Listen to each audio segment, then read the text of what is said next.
বিয়ে বাড়ি থেকে দৌড়ে পালাচ্ছি কারণ যার সাথে আমার বিয়ে ঠিক হয়েছে সে আমার একমাত্র মামাতো ভাই mafia plus doctor Sayan Chowdhury. বিয়েটা আসলে আমার ছিল না, বিয়েটা ছিল সায়ান ভাইয়ার সাথে আমারই একমাত্র বড় বোনের। কিন্তু বিয়ের দিন আপুকে রিজেক্ট করে আমাকে করতে চেয়েছেন, তাই সাজার জন্য আমাকে আলাদা রুমে রেডি হওয়ার জন্য দিয়েছে আর আমি সেই সুযোগে আমার বেস্ট ফ্রেন্ড ইমার সাহায্যে বাড়ি থেকে পালিয়েছি। জানি না বাড়িতে এখন কি আলামত হচ্ছে, আমি দৌড়াতে দৌড়াতে কোথায় যাচ্ছি সেটাও জানি না। আমি কিন্তু এটা জানি আমার এই গ্রাম থেকে যে কোনো মূল্যই বের হতে হবে, তা না হলে ভাইয়ার কবলে পড়তে বেশি সময় লাগবে না। আর যদি একবার ভাইয়ার কবলে পড়ি তাহলে আমাকে আর মনে হয় কেউ খুঁজে পাবে না।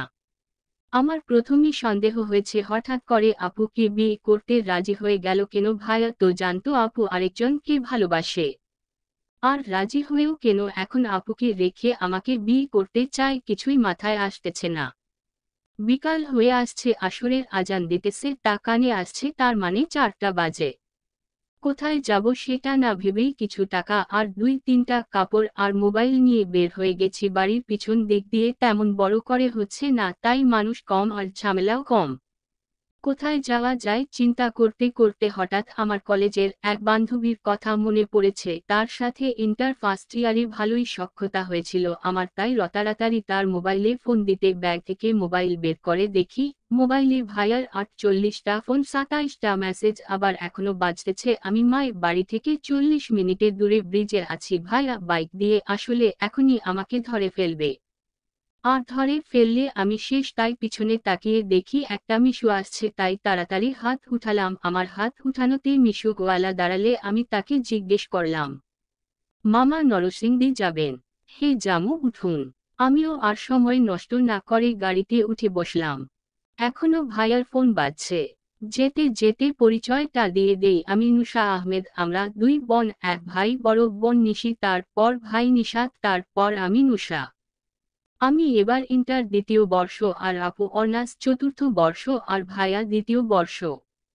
আমি ছোট বলে সবার আদরেরই বটে। আর যার কথা এতক্ষণ বলছি সায়ান চৌধুরী, সে আমার একমাত্র মামার একমাত্র সন্তান, তার কোনো ভাই বোন নাই, সে একজন হার্ট সার্জন, তারপরও আবার মাফিয়া। মাফিয়া এটা অবশ্য আমি অন্য মানুষের কাছ থেকে শুনেছি, আমার বাড়ির কেউই এটা বিশ্বাস করে না, একমাত্র আমার বাবা ছাড়া। আমার আম্মুর তো খুব আদরের ভাইয়ের ছেলে সায়ান ভাইয়া নিজের ছেলের থেকে বেশি ভালোবাসে। আমি বরাবরই ছোটবেলা থেকে আর কাউকে ভয় না পেলেও জমের মতো ভয় পাই ভাইয়াকে। আপু ভাইয়ার 1 বছরের ছোট, নিশাত ভাইয়া 4 বছরের ছোট, আর আমি 7 বছরের, মানে উনি আমার 7 বছর বড়। বলতে বলতেই নরসিংদী আর শ্রীনগর চলে আসছি। 20 টাকা দিয়ে গাড়ি থেকে নেমে পড়লাম, মোবাইলের দিকে তাকিয়ে দেখি আরও 12টা মেসেজ, 99 প্লাস মিস কল। আমার মোবাইলে 2টা সিম আছে, একটা সবাই জানলেও আরেকটা আম্মু আমি ছাড়া আর কেউ জানে না। সিমে টাকা নাই, তাই দোকান থেকে টাকা ভরে কলেজ বান্ধবী মরিয়মের কাছে ফোন দিলাম, 2 বার রিং হতেই ধরে ফেলল। হ্যালো, আসসালামু আলাইকুম। কে? ওয়ালাইকুম আসসালাম। মরিয়ম, আমি নুসা। ওহো, কেমন আছো নুসা? ভালো নাই গো বইন, একটু হেল্প করো প্লিজ দয়া করে। কেন, কি হয়েছে তোমার? সব বলবো, আগে তুমি আমাকে তোমার বাড়িতে নিয়ে যাওয়ার ব্যবস্থা করো। তুমি কোথায়? আমি তো নরসিংদী আছি। কি, তুমি নরসিংদী? নরসিংদী কোথায় আছো তুমি? জেলখানা মোড়। আচ্ছা অপেক্ষা করো, আমি আসতেছি বলে পিছনে ফিরে গাড়ি খুঁজতে লাগলাম। অটো দিয়ে যাওয়া যাবে না, কারণ অটোতে সব ভরে তারপর যাবে, তাই ভালো করে তাকিয়ে দেখছি মিশুক আছে নাকি। ডানে তাকিয়ে দেখি সেই মিশুকটা, যেই মিশুক দিয়ে আমি ওই সময় আসছিলাম। আমাকে কিছু খুঁজতে দেখে প্রশ্ন করল, আফা আমনি কি কিছু খুঁজতেছেন? আসলে মিশুক খুঁজছিলাম, জেলখানা মোড় যাব। তো উঠে বসেন, আমি দিয়ে আসি। আচ্ছা বলে উঠে পড়লাম। 20 মিনিটের মধ্যে জেলখানা মোড়ে এসে নেমে ভাড়া জিজ্ঞেস করলাম কত। যা ভাড়া তাই দিবেন। আমি এদিকের ভাড়া জানি না, আসলে আমার এদিকে আসা হয় না। 20 টাকা দিয়ে দেন। আমিও কথা না বাড়িয়ে টাকা দিয়ে সামনে এগিয়ে মরিয়মকে ফোন দিলাম আর বললাম, কই তুমি? তুমি কই? আচ্ছা আমি আসছি, দাঁড়াও। কিছুটা সামনেই দাঁড়ানো ছিল মরিয়ম, আর একটা ছেলে দেখেই বুঝতে পারছি এটা তার মামা। তাই সামনে গিয়ে মামাকে সালাম দিয়ে বললাম, মামা ভালো আছেন? ভালো আছি, তুমি কেমন আছো? ভালো খারাপ দুটাই নিয়ে আছে। ওমা তা কেন? মামা সব বলবো আপনাকে, আগে প্লিজ একটু সাহায্য করেন, আমাকে আপনাদের বাড়িতে নিয়ে যান। আচ্ছা আচ্ছা, আসো, বাড়িতে গিয়ে শুনবো তুমি ভালো খারাপ দুইটা নিয়ে কেন আছো। তারপর বাস স্ট্যান্ডে গিয়ে দাঁড়িয়ে বাসে উঠে পড়লাম মরিয়মদের বাড়ি যাওয়ার জন্য। মামা সামনে বসেছে আর পিছনের সিটে আমি আর মরিয়ম। আমার প্রচণ্ড খারাপ লাগছে, হাত পা ব্যথা করছে, অনেক দিন পর অনেকটুকু দৌড়াইছি। এদিকে সায়ান। নুশার সাহস হলো কিভাবে আমাকে এভাবে ধোঁকা দেওয়ার, আমার কথার অবাধ্য হওয়ার। দেখ সায়ান, এভাবে চিল্লাচিল্লি করো না, এটা তোমার নিজের বাড়ি না, এটা তোমার ফুপির শ্বশুর বাড়ি। আর ভুলটা তো আমি নুশা মামনির দেখছি না, ভুলটা তো আমি তোমার দেখছি, বলে উঠলেন সায়নের আব্বু সাজরাত চৌধুরী। দেখো বাবা, একদম কিছু না বোঝার মতো থাকবে না। নুশা ছাড়া তোমরা সবাই জানো যে আমি কাকে বিয়ে করতে চাই।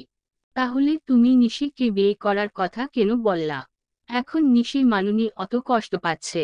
নিশির দিকে তাকিয়ে দূরে মাথা নিচু করে দাঁড়িয়ে আছে। এটা সবটাই সাজানো নিশি আর আমার। আর নিশির অলরেডি পছন্দের মানুষ আছে, আর আমি নিশিকে বোনের মতো দেখি, যেটা আমি কোনো কালেই নুশাকে দেখি নাই। এত নাটকের কি আছে? সোজাই তো বলে দিতে পারতে যে নিশিকে নয়, তুমি নুশাকে বিয়ে করবে।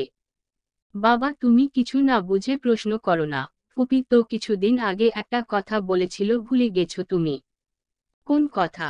জেমির জন্য বিয়ের প্রস্তাব আসায় জেমি কি করেছিল মনে আছে? মনে আছে।